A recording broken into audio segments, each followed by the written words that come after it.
snow leopard wouldn't stop staring at the sky. What fell through the clouds changed everything. Hello everyone, tonight we are going to dive into something wild. Wilder than the mountains, wilder than war, and wilder than a snow leopard that refuses to blink. I've seen a lot in my days, frostbite avalanches, even the time my beard froze solid and broke clean off like a baguette. But nothing compares to what happened that week in the Himalayas.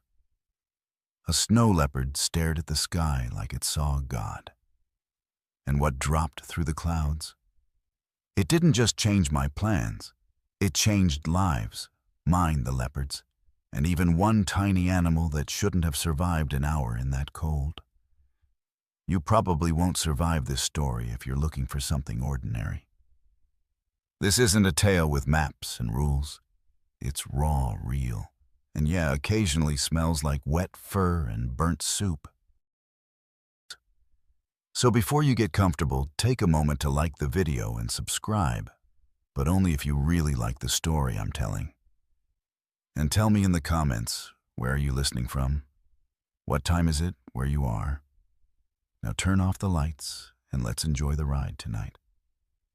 On to part 1. Eyes to the sky. Paws on the ice. The snow leopard wouldn't stop staring at the sky. We were 3 days deep into the Sangpo Valley, wrapped in layers of yak wool and silence when I first noticed it.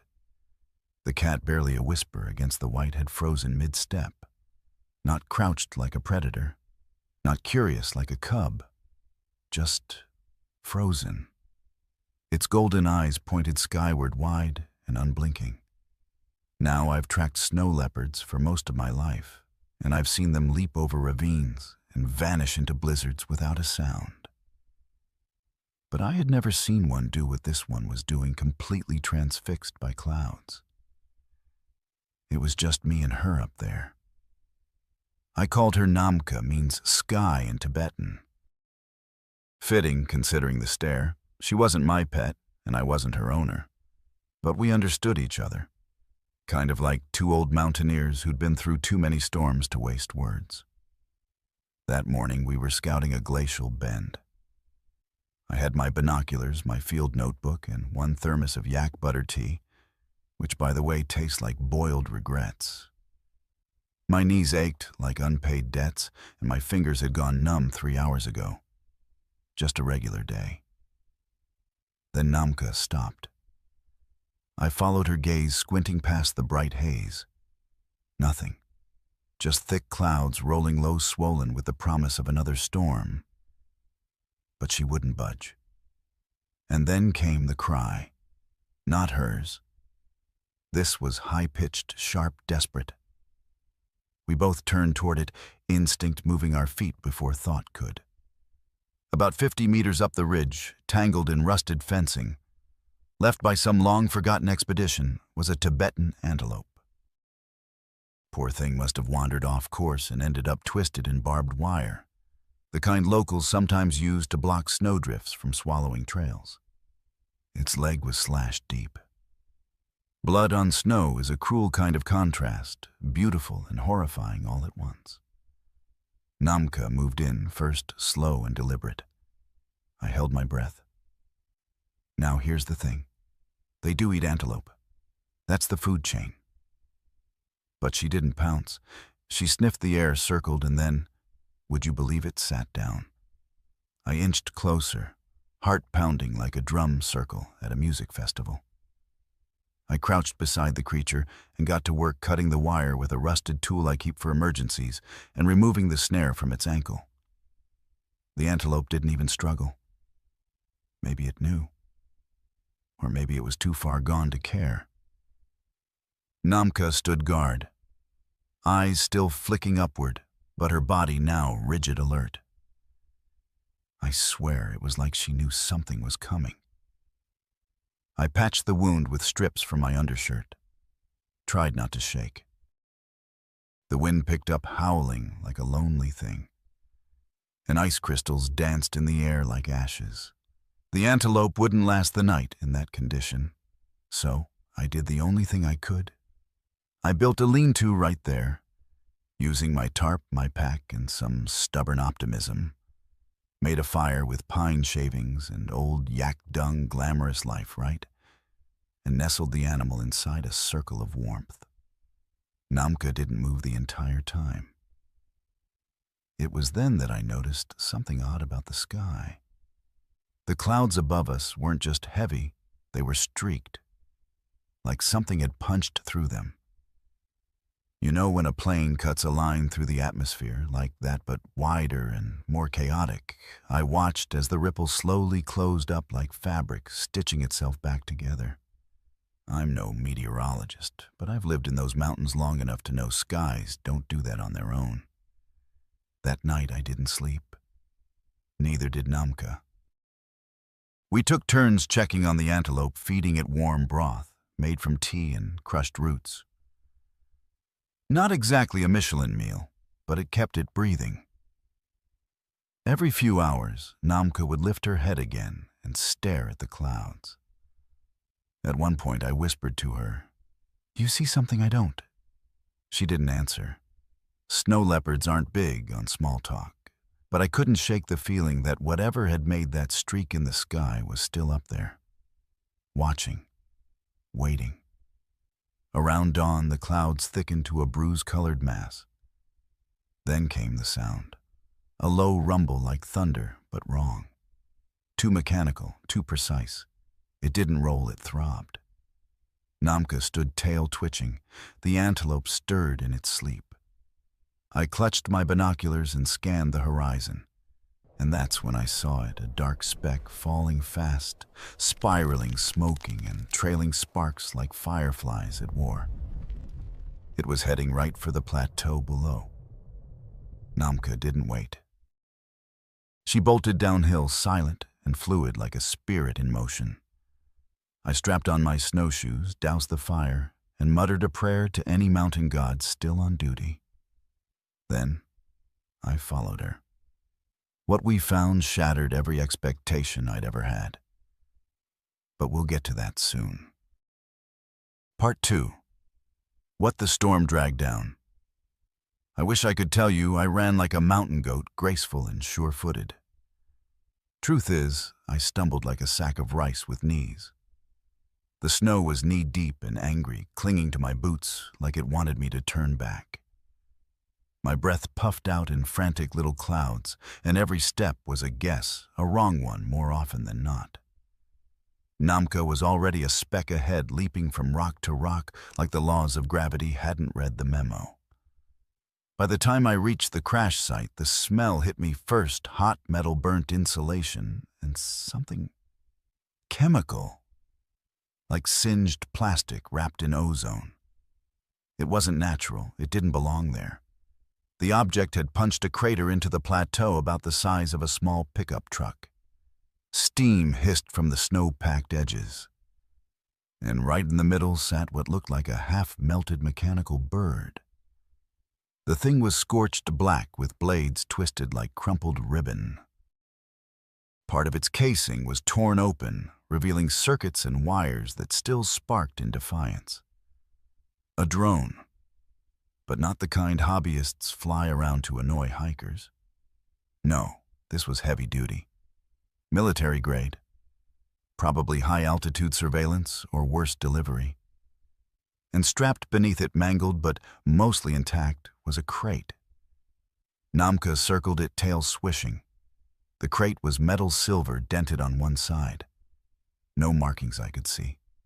Just one flickering light, blinking red like a dying heartbeat. I approached slowly, heart pounding like a drum line. Namka stopped me short with a low growl. Her body tensed. Not aggressive, protective. I held up a hand, whispering, "It's all right, girl." She backed away, but only slightly. I squatted next to the crate, brushing off a layer of ice. The latch was electronic, but cracked open during the crash. One good tug and it popped free. Inside was a bundle, a moving one. I blinked once, twice. It was a creature curled into itself, shivering, barely breathing. fur scorched on one side, tiny paws pulled to its chest. Its eyes fluttered and a thin, pitiful sound escaped its throat, a chirp almost. A red panda, no bigger than a loaf of bread. A baby. And it should have been dead. I've rescued animals before snow leopards caught in snares, yaks lost in the fog, but this, a red panda cub launched from the sky in a military drone. That was a new one. Namka leaned in, nose twitching. The cub whimpered. She recoiled, then did something I didn't expect. She lay down, right beside it. Didn't try to sniff again, didn't touch it. Just laid there, eyes scanning the ridgelines, like she was guarding it. I took off my coat, wrapped the panda gently, careful not to touch the burned side, and nestled it against my chest. Its body heat was faint. Too faint. We needed shelter. We needed fire. And I needed answers, but those would have to wait.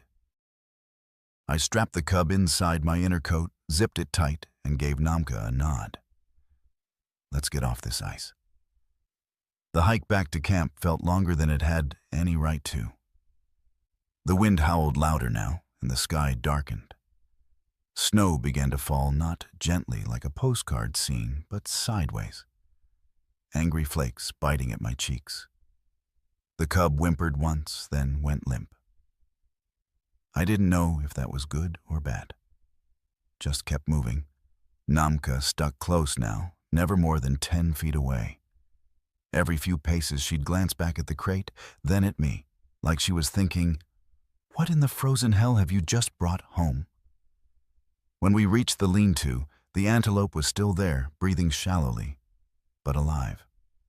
I bundled the cub in dry fabric and set it near the fire. Namka curled around it almost immediately, her massive tail draped across its back like a blanket. I swear if I hadn't seen it with my own eyes, I'd have thought it was one of those made-up animal stories people like to tell after 2 whiskeys. I checked the burns, bad, but not fatal. Paw's frostbitten nose a bit raw. I smeared the last of my herbal salve made from juniper in desperation and muttered soft reassurances. It blinked. Once. A little movement.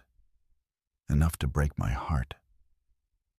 I sat back exhausted, looked at Namka. What was that thing doing in a drone? She didn't answer. Of course not. But then came the buzzing, high-pitched, electronic. From outside, I rushed out, shielding my eyes from the snow. The drone wreckage was still there, but now a soft glow pulsed from beneath the crate's remains. A panel had fallen loose, revealing a blinking light strip, and behind it, a strange shape. A cylinder. Before I could inspect further, the snow behind me shifted. Namka was growling, low, serious. Then I saw 3 silhouettes in the storm, big, 4-legged. Loping slow and sure. Himalayan wolves. I don't blame wolves. They do what wolves do. Hungry ones follow smells, and between the wounded antelope, the drone fire, and a very cooked baby panda, we were practically a buffet. Namka stepped in front of me. Didn't hiss, didn't run, just stood there like she owned the mountain. And in that moment it hit me. The drone, the panda, the wolves, it was all connected by that single moment when the snow leopard stared at the sky and waited. She knew something had changed. She always knew, before I did. But the wolves didn't care about spiritual epiphanies. They were closing in. I took a flare from my belt. One chance. Lit it. The red burst cut through the snow like fire and fog. The wolves stopped, hesitated. Namka growled again, and the cub whimpered from inside the shelter.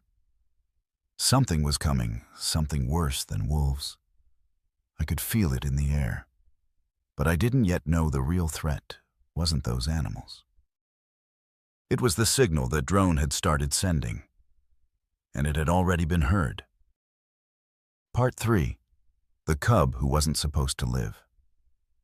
The flare hissed and spat firelight across the snow, casting twisted shadows over the wolves' cautious forms. 3 of them, lean, hungry eyes glinting like cracked ice. They didn't bolt. Wolves aren't stupid. They were waiting for weakness, for hesitation. But what they didn't count on was a snow leopard that had apparently decided she was now the world's weirdest babysitter. Namka stepped forward.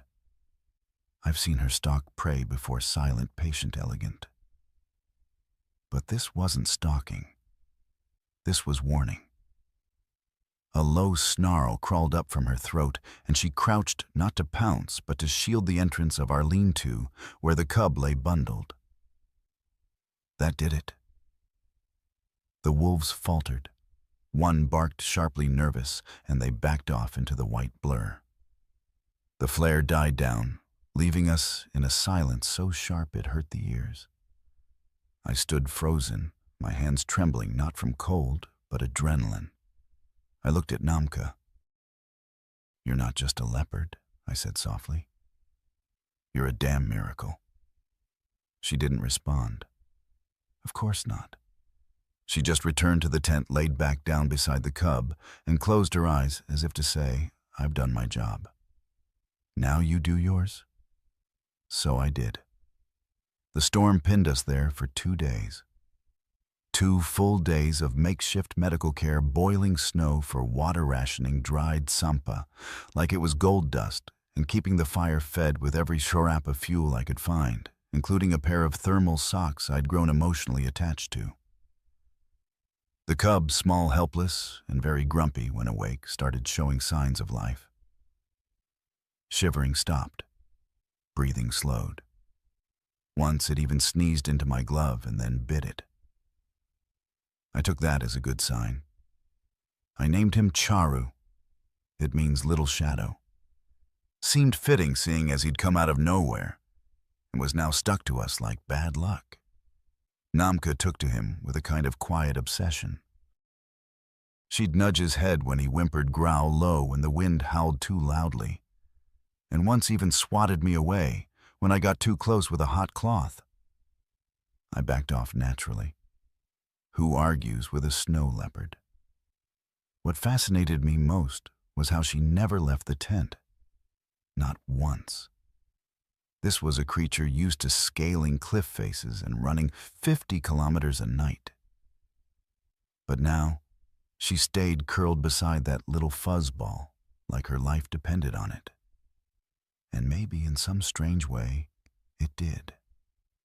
Outside, the storm howled and pounded the mountains like a beast in chains. But inside that fragile lean-to, we had something rare, a pause. A pocket of time where the wild backed off and something softer bloomed in the cold. Of course it couldn't last. On the 3rd morning, the clouds broke. And I saw the smoke, thin dark, rising from the place where the drone had gone down. Not natural. Not from firewood or brush. This was too controlled, too black. And right in the center of the crater, the drone was gone. My gut dropped like a sled off a cliff. I rushed back to the site with Namka at my heels. The snow was freshly disturbed boot prints, but not mine. Heavy tread, big, and not alone. Someone had come. Someone had taken the wreckage. And judging by the rectangular impression left behind, they'd taken the crate too. All except for one thing, a small, half-melted device wedged in a divot near the crater's edge. It blinked weakly and let off a soft hum. A tracking beacon. I picked it up carefully, flipping it over. There, etched in fine letters, Bio Unit 7. Priority return. My mouth went dry. Charu wasn't just cargo. He was a bio unit. Part of something experimental. Suddenly, every instinct in my old bones screamed, we need to move. I returned to camp in a hurry, gathered what I could, packed Charu into a lined pouch across my chest, He didn't protest, just blinked at me, snorted once, and promptly fell asleep. The antelope was stronger by then, wounded, yes, but able to limp. I unhooked the tarp and nudged it gently toward the tree line. If luck was kind, it'd find its way home. Namka watched me pack quiet, but alert. She knew too. She always did. We began our descent. Now, have you ever hiked with a baby panda strapped to your chest, a snow leopard shadowing your flank, and the constant fear that some experimental tech squad is now combing the mountains looking for you? No. Well, I don't recommend it. Every noise became a threat. Every gust of wind felt like a radio signal. I could feel eyes even when I saw no one. On the second night of travel, we found shelter in a half-collapsed shepherd's hut. I built a fire, fed Charu, some warmed-up goat milk I'd bartered for last season, and sat back trying to figure out how deep I was in. Namka stood in the doorway the entire time. Didn't sit, didn't rest, just stared into the dark. At one point, she turned her head and growled. Not loudly, not at anything I could see, but it wasn't nothing. That night, I dreamed of clouds with metal wings and red pandas falling like stars. When I woke, the fire had gone out. Namka was gone. And so was Charu. I panicked, rolled out of the bedroll, heart beating like a helicopter. Rushed outside barefoot, tripping over stones and cursing like an old goat. But then I saw it. Just 20 meters down the slope, near the trees, Namka standing over Charu, who was sniffing at something in the snow. A print, a large one. Boot, fresh. Not ours. Someone had been watching. That confirmed it. They were on our trail, and we had no idea what they'd do when they found us. But Namka did. She stepped forward, covered the print with a swish of her tail, and looked back at me.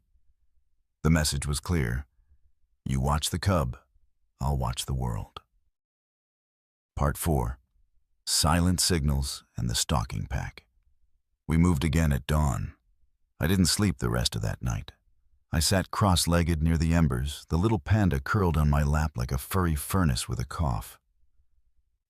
My old boots steamed from thawed snow, and Namka patrolled the shadows like a ghost, only her tail ever visible, sweeping low and slow, like a brush painting a warning into the wind. By the fourth day, the snow had turned brittle.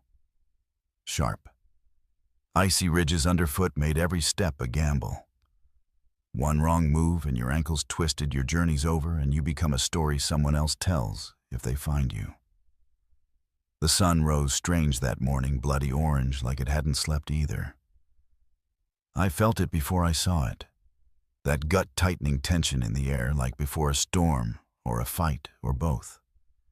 The air didn't move right. No birds, no wind.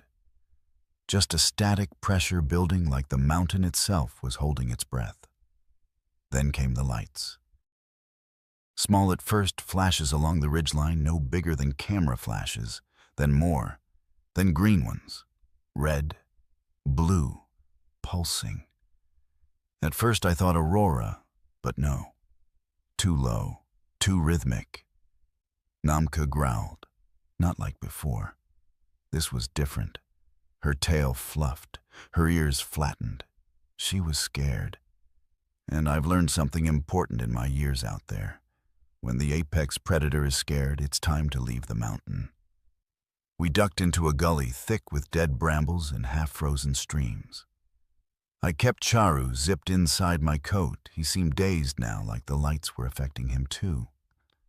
Eyes fluttering, breathing shallow. My hands shook. Suddenly, Namka stopped. We were deep in the ravine where the trees turned black and close. She crouched low, ears rotating. I froze. Then came the noise. A high-pitched ping like sonar, but wrong. It echoed in the bones, not the ears. The trees vibrated. My fillings ached. Even Charu whimpered. Then movement. Not wolves, not men. A shape. Sleek, four-legged, fast. It darted across the ravine mouth so quickly I couldn't track it. Then another, larger, with glinting lenses where eyes should be. Robotic, I swear.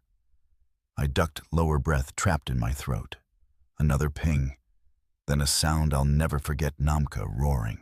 She lunged, full speed. Silent death, pure fury. Out of the brush, she collided with the shape in a blur of white and steel.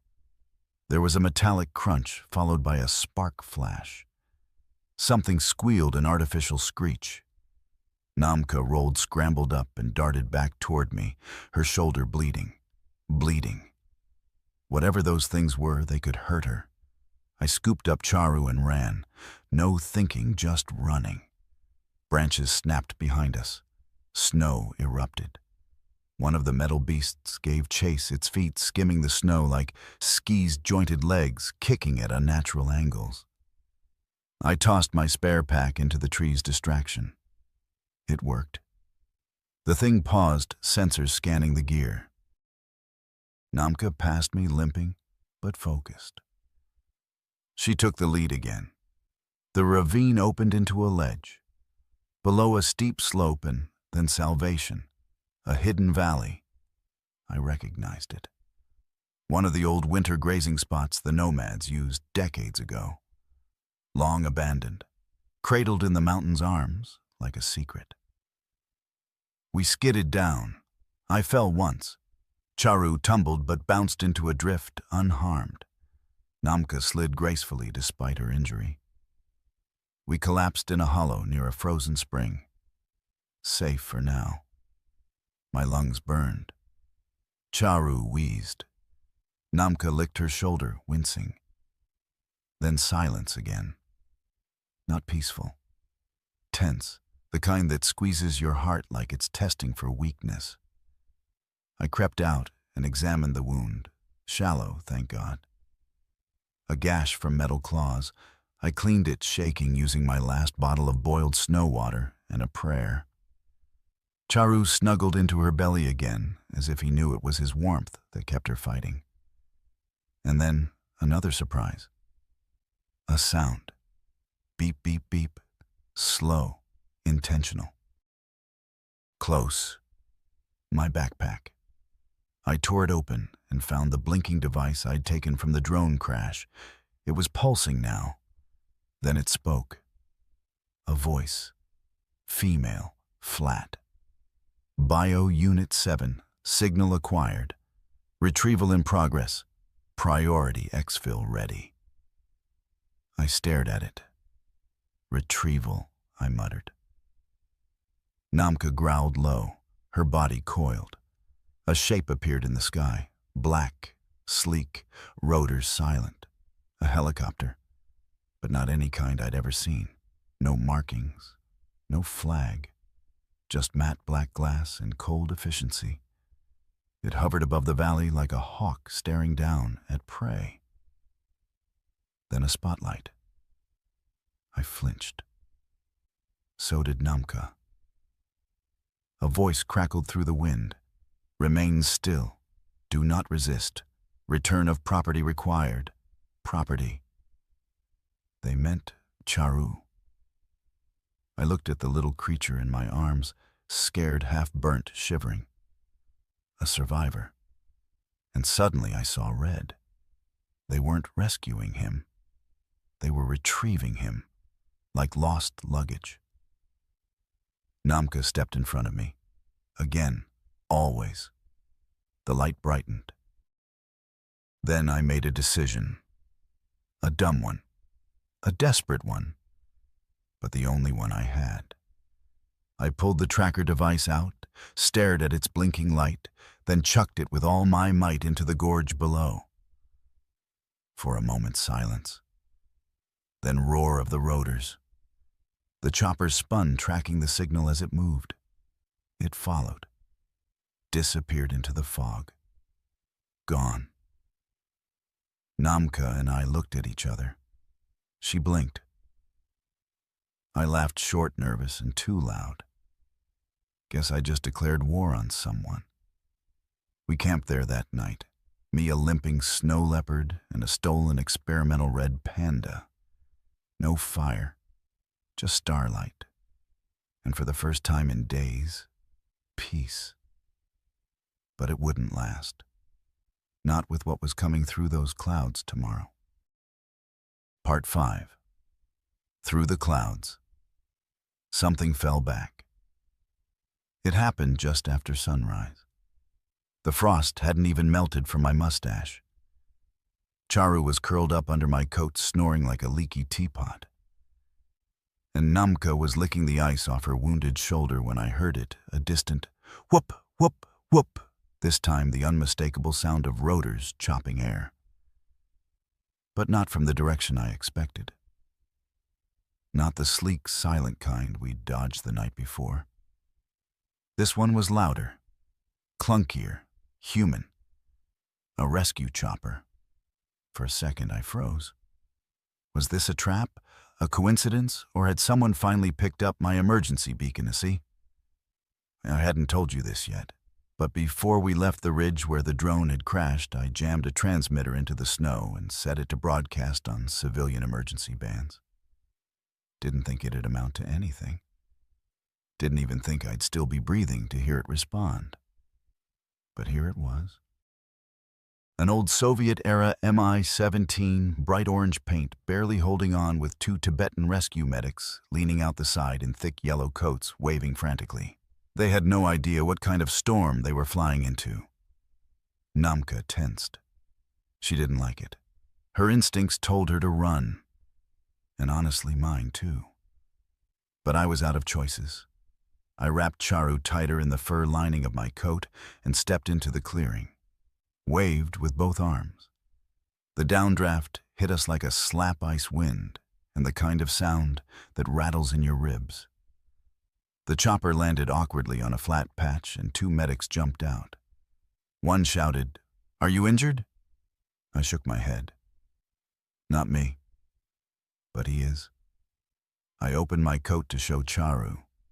The man's face shifted instantly from focused to confused. A panda, red panda. Cub. Burned. Exposed. The other medic looked at Namka, who had stayed behind, tail-flicking, watching everything, with the full suspicion of a mother whose baby just met a stranger. You traveling with that? She's with us?" I said. "She stays." I saw the shared glance. They clearly thought I'd lost it. To be fair, I probably had. I hadn't showered in a week, had dried goat milk in my beard, and smelled like victory and regret. They motioned for me to board. I hesitated. I looked at Namka. This was where the road ended. I knew it. She knew it. The moment I stepped into that machine, she'd disappear back into the folds of the mountain the same way she'd appeared suddenly, without warning, without explanation. I crouched low, looked into her eyes. "Thank you." She blinked once, then turned, and was gone. No drama, no roar. Just a silent goodbye written in paw prints. I boarded the chopper. Charu pressed tight against my chest, blinking sleepily. The medics asked questions. I gave half answers. What could I say? That a snow leopard had saved our lives. That a red panda had fallen from the clouds in a crate like a secret no one wanted to talk about. That somewhere out there, machines with claws and government tags were still sniffing through the snow, looking for a tiny heartbeat. We lifted off. From above, the mountains looked peaceful again, just endless folds of white and blue hiding all their stories. But I knew the truth. Back at the base camp, they took Charu in right away. Vets, scientists, even a guy from the government who claimed to know a few things about advanced drone recovery. I didn't tell him anything.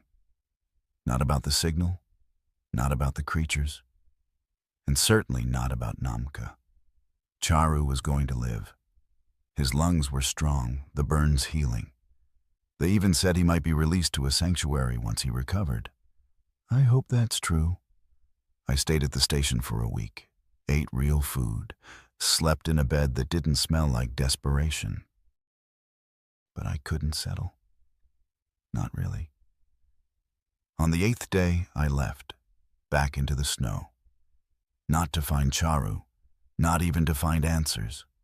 I went looking for her, for Namka, for the one creature who didn't need words to make a choice and made the right one anyway.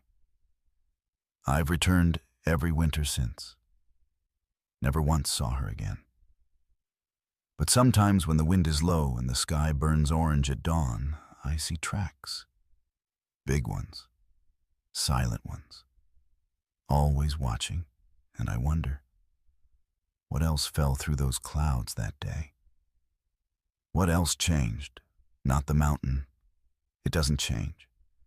But maybe I did, so that's it, friends. That's the story of the snow leopard who stared at the sky and the strange little life that fell through the clouds. Maybe you'd have done things differently. Maybe you'd have handed the cub over, asked more questions, pressed for answers. But in that moment, in that cold, beautiful, impossible moment, I did what felt right. If you ever found something that wasn't meant to survive, would you carry it on your back through the mountains, or would you look away? I'd love to hear your answer in the comments. Now rest easy, friends. The snow is quiet again. Thank you for listening to the whole story.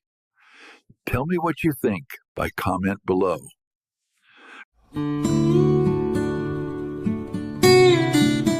She didn't scream for help. She screamed for justice. And one rescue turned pain into a miracle. She didn't scream for help. She screamed for justice. And one rescue turned pain into a miracle. They weren't the same species. They weren't blood. They owed each other nothing. But in the middle of a cold construction graveyard, as a lone cry echoed through a world that had already turned its back, a small Doberman puppy stayed, not because he was told to love, but because he refused to leave. This isn't just a story about an injured dog, and it's not just about loyalty. It's about love. The kind that crosses species and shatters boundaries because one heart refused to stay silent. When even the smallest creatures know how to stay and love, why is it that humans so often choose to walk away?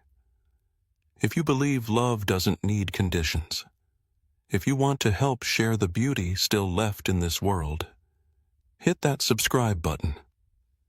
Every new subscriber isn't just a number.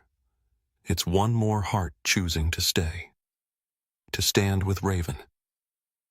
Dust whirled low across the cracked earth, spinning past jagged sheet metal and scattered bricks like time groaning beneath its own weight. On the edge of South San Antonio, in a half-finished, long-abandoned construction site, life had gone silent. No voices, no footsteps, just dry heat, and a stillness that felt like a curse no one had broken. Raven, a skinny Doberman puppy, barely 4 months old, stepped gingerly over broken concrete, each paw searching like he didn't quite believe the world would hold him. His black coat was caked in gray dust.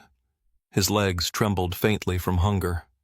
Ears down, tail tucked tight, as if life itself had already whispered to him, "Don't expect anyone to help you." He wasn't looking for much, just a burger wrapper with sauce still clinging to it, a crust of bread, a spot to lie down that didn't have broken glass or used needles. But then, a sound, thin as breath, like smoke escaping from somewhere deep beneath the rubble. Faint, fractured, but real. Raven froze, his ears lifted, eyes locked onto the direction it came from, and something stronger than hunger tugged at his chest. He began to move. Step by step, He climbed across rotting beams, ducked under a rusted tangle of fencing, and stopped when he saw it.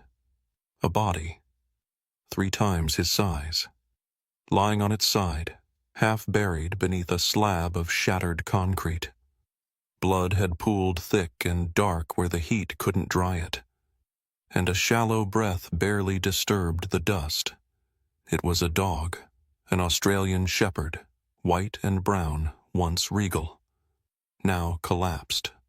The muzzle was covered in dirt, legs unmoving. Only the softest trace of breath told Raven life hadn't gone yet. His name was Marley. Raven stared. They weren't the same kind. They'd never met. And there was no reason at all to stay. But Raven didn't leave. He didn't bark. He didn't run. He simply stepped forward, inch by inch, until he reached Marley's side. And then, without a sound, he lay down, pressed his thin, dust-covered belly to Marley's body, trying to share what little warmth he had. His eyes welled up. He whimpered softly, then leaned in and licked Marley's ear. No response. Another whimper, louder now, higher. And then it changed. It wasn't just a sound anymore. It came from somewhere deeper, from a place where words don't reach, from the heart of a creature too small to understand the world, but too full of love to ignore it. Oh! A sharp rising howl split the broken stillness. Raven stood up, head tilted toward the sky, and howled again and again. The sound didn't ask for food. It didn't beg for help. It didn't plead for rescue. It was a cry for someone else, for a life that wasn't his, a soul not of his blood. But in that moment, somehow, still family. Raven howled into a world that had grown used to turning away. And for the first time in his short life, he wasn't afraid to be seen. Because that cry wasn't for himself. It was for justice. The sun had begun to dip low, casting golden slants of light across the oil-slicked pavement. School was out. Footsteps rushed by. Laughter, engines, and the wind clinking against rusted lampposts filled the air. But Amara stopped. She was 11. Small. Hair tied high in a crooked ponytail. A faded white uniform shirt hung loose on her shoulders, and her backpack sagged heavily on one side. She didn't know why, but her feet froze the moment the howl came again, high, piercing, sharp as broken glass. Like someone was tearing their own heart open to scream. It didn't sound like a dog, and it didn't sound human.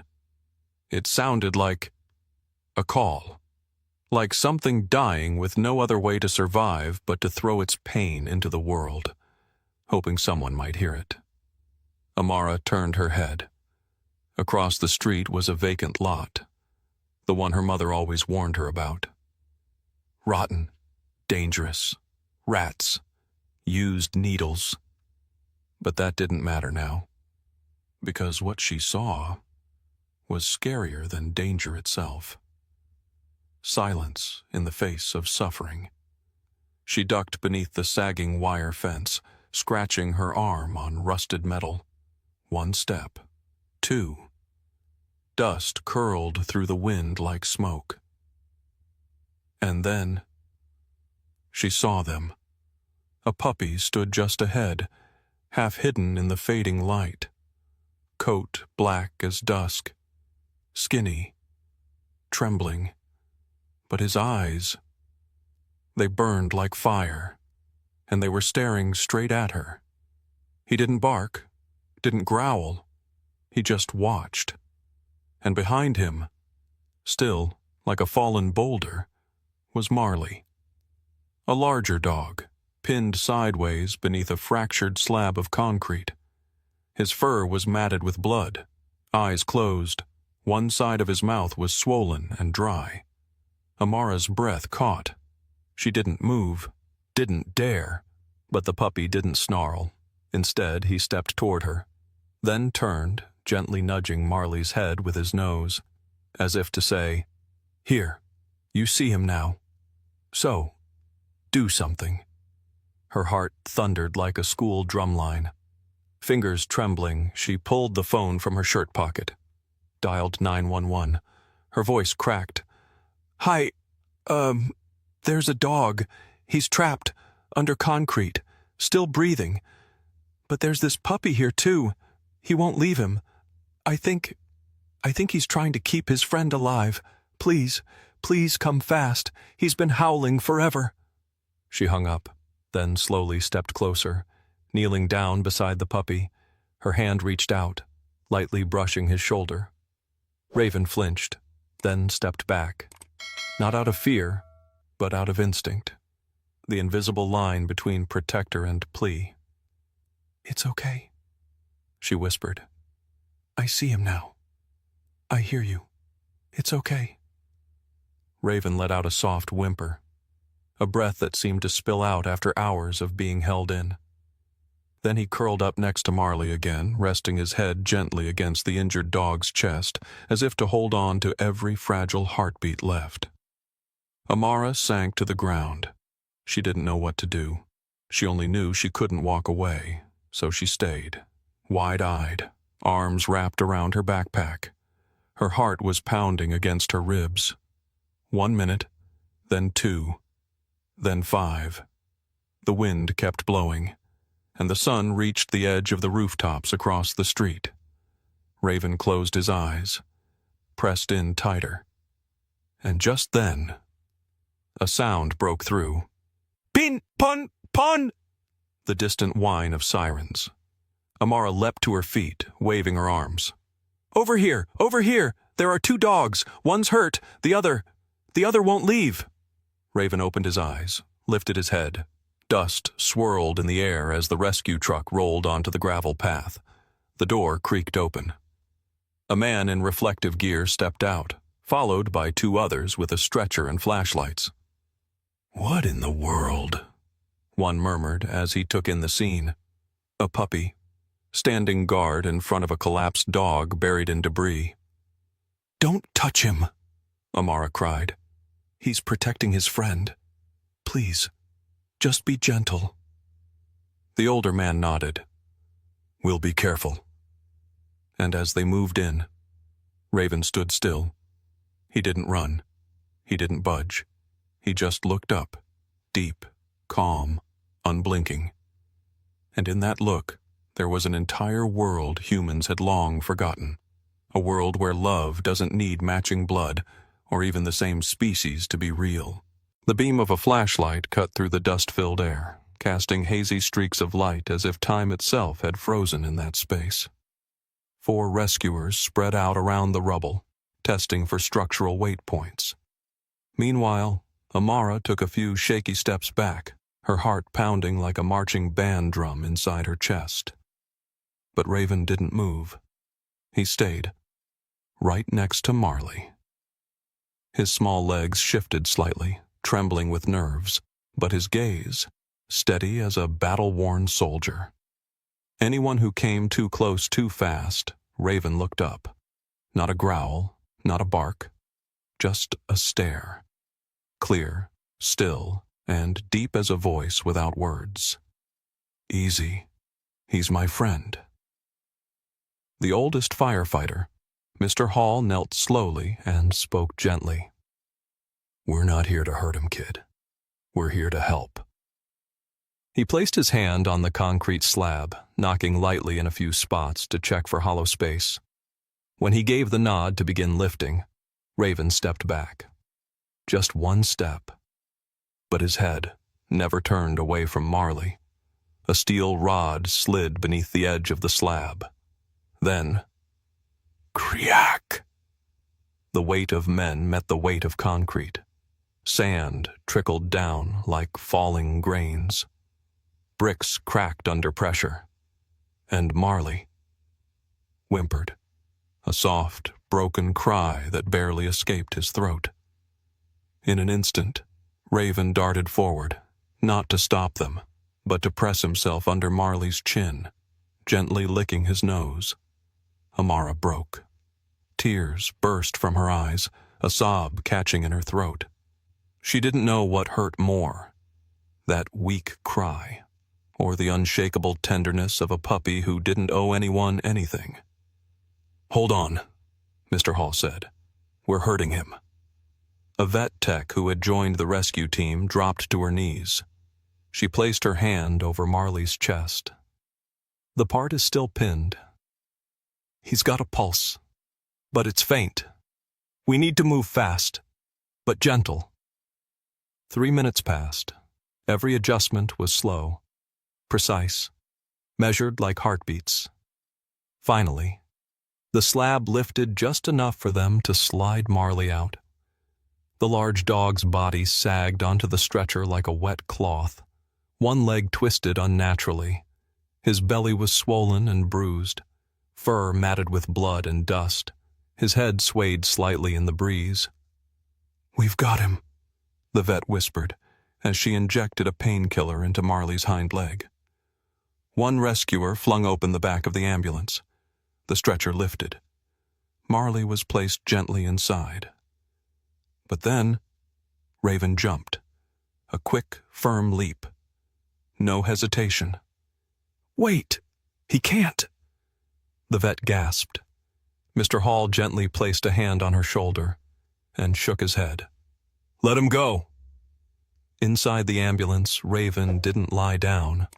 He walked straight to the stretcher, rested his head across Marley's leg, and closed his eyes. Just barely. Outside, everyone fell silent. Not from shock, but reverence. As if they were witnessing something sacred, something they couldn't quite name. Amara wiped her cheeks, smiling through her tears. "He never left him, you know. Not once, since the beginning. It's like Marley was his family." Mr. Hall didn't respond right away. He watched the ambulance ease down the gravel road. Then, softly, he said, "Maybe more than family." Night fell slowly, like the curtain after a final performance. Inside a pale white room lit by flickering fluorescent bulbs, the steady beep, beep, beep of the vitals monitor pulsed faintly in the background. The heartbeat of time itself. Slow, uncertain, growing thinner by the minute. Marley lay still, bandages wrapped tightly around his torso. An IV line pierced his leg. A soft nasal cannula fed him air. His eyes stayed closed. No movement, just long, uneven breaths. Each one is a quiet negotiation with death. Raven hadn't moved either. For hours, he remained curled at the edge of the padded stretcher. Sometimes he licked Marley's paw. Sometimes he just lifted his head slightly, listening. Then I laid it back down. He hadn't eaten, hadn't drunk a drop. Dr. Clara sat nearby, cradling a cup of cold coffee in both hands. Her eyes were on the monitor, but her heart. It was at her feet, where two souls from different worlds were fighting side by side. Near midnight, the monitor's rhythm began to fade. Beep, beep. A long pause between each sound. Clara stood. Her hands trembled slightly as she checked Marley's pulse. Weak. Far too weak. "He's fading," a nurse whispered. Clara shook her head. "Not yet. We haven't lost him yet." She grabbed a small syringe, drew a dose of glucose, then injected it just beneath the skin at Marley's neck. With her other hand, she reached for the last vial of adrenaline. Raven stood up. No bark, no growl. Just a quiet stillness, eyes fixed on her, as if he understood. This moment was the crossroads. Clara pushed the adrenaline into Marley's thigh. Her heart thudded in her chest. She didn't blink. The room fell silent. Nobody moved. 1 second, 2, nothing. 3. Raven let out a low whine. He stepped forward, pressed his muzzle gently into Marley's neck, and let out a soft, rising sound. Not a cry of pain. It was a call, a nudge, a plea. Marley twitched, a faint muscle spasm, so small it might have been missed. But it was enough. Raven froze. His ears perked, eyes wide. "We've got a response," Clara shouted. "Raise oxygen. Get the deep mask ready." The monitor responded with a faster beep, beep, beep. Still fragile, but consistent. Clara leaned in and rested her hand on Marley's leg. "You stubborn old warrior. You came back, didn't you?" And then, like a whisper from inside, Marley's eyes opened. Slow, so slow. The lids trembled like a door easing open after a storm, just enough to reveal a tired, hazy gaze. But the light was still there. Raven gasped. He leapt forward, nuzzling into Marley's shoulder, whining, tail wagging like he couldn't believe it. A single tear spilled from the corner of Marley's eye. It cut a clean path down the matted fur on his face. A tear. No one teaches dogs to cry. But in that moment, everyone in the room believed they had witnessed something sacred. A soul had come back. Not for medicine, not for doctors, but because someone refused to let him go. Clara stepped back, eyes glassy. She looked down at Raven and whispered, "You don't know what you've done, little one, but you just gave him a reason to return." A nurse stood frozen beside her, hand pressed to her chest. Someone lifted a camera and snapped a photo. Clara didn't stop them. She simply said, "Capture it. Not for us, but so the world remembers. Real love doesn't require being the same species." 2 days had passed since the moment Marley opened his eyes. His condition was still fragile. Each breath was still labored. But inside room 2, something had quietly returned. Faith. Raven was still there, head resting on the edge of Marley's stretcher. His eyes blinked only when necessary. A nurse had placed water and food nearby. But no one made him leave, because everyone understood.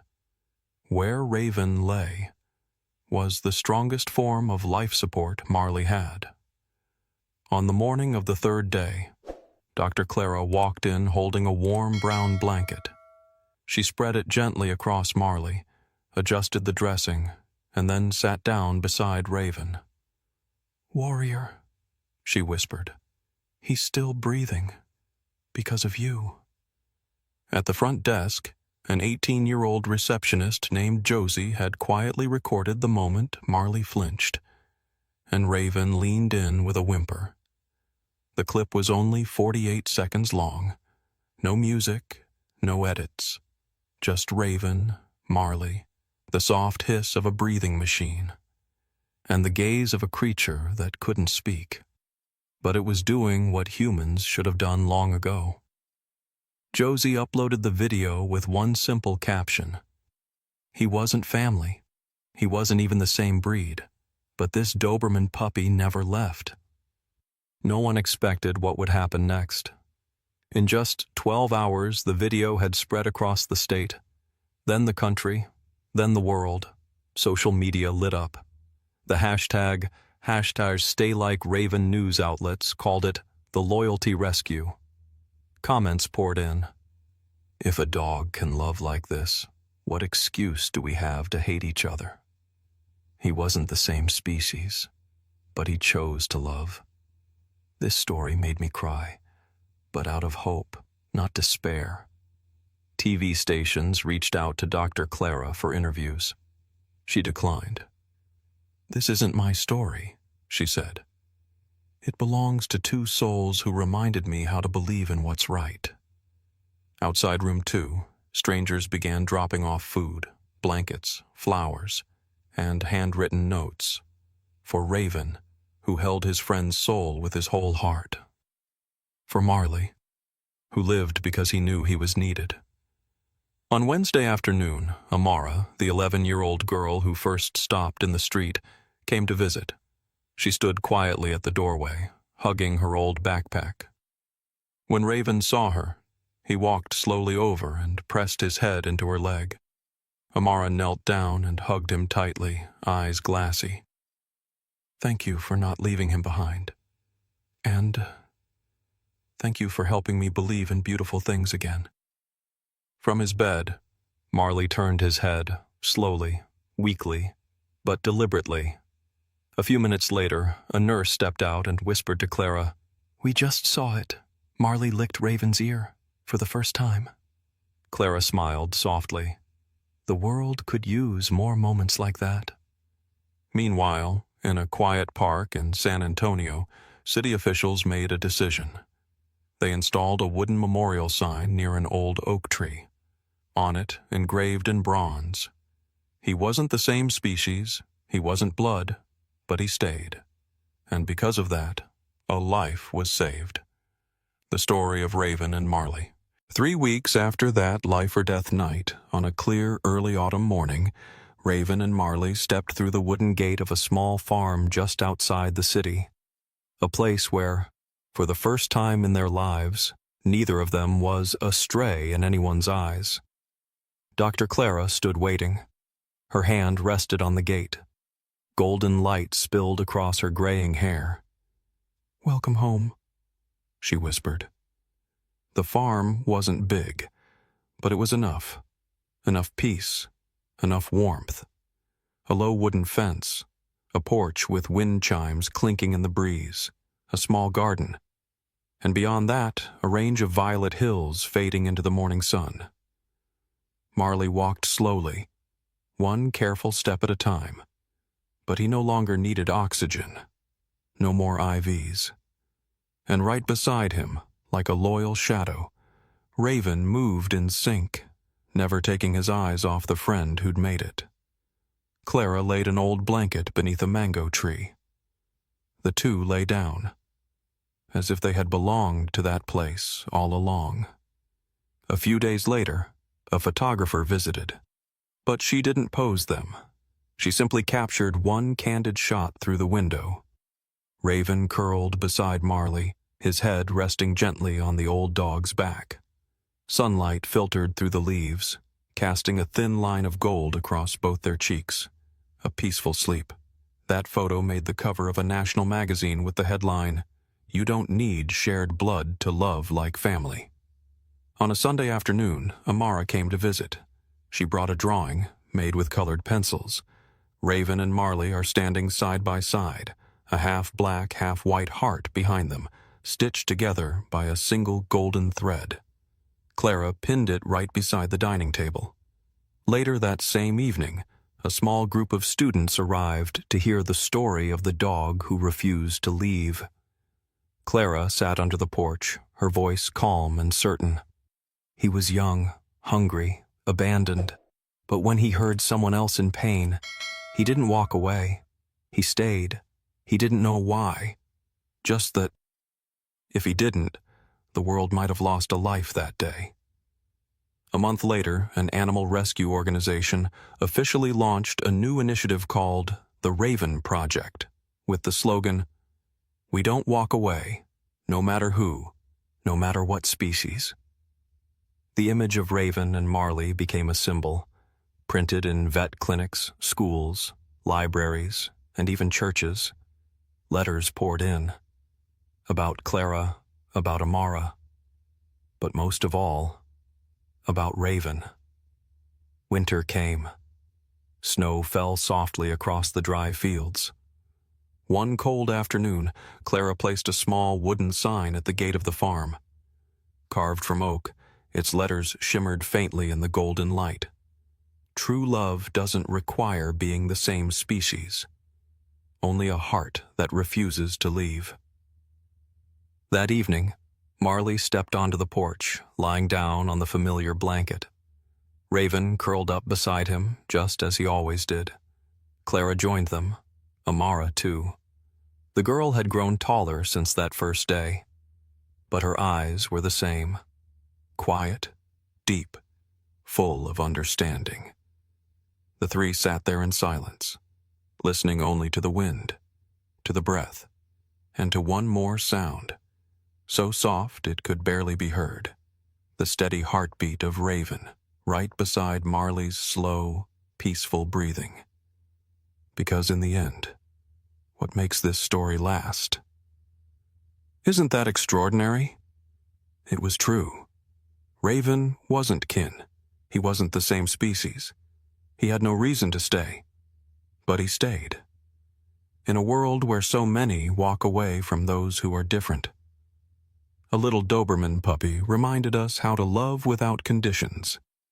If you believe love doesn't require shared blood or matching forms, if you believe staying is sometimes the most powerful act, then hit that subscribe button. Every subscription is one more listening heart, one more soul that refuses to turn away. And maybe, just maybe, the Raven someone out there is waiting for. Thank you for staying.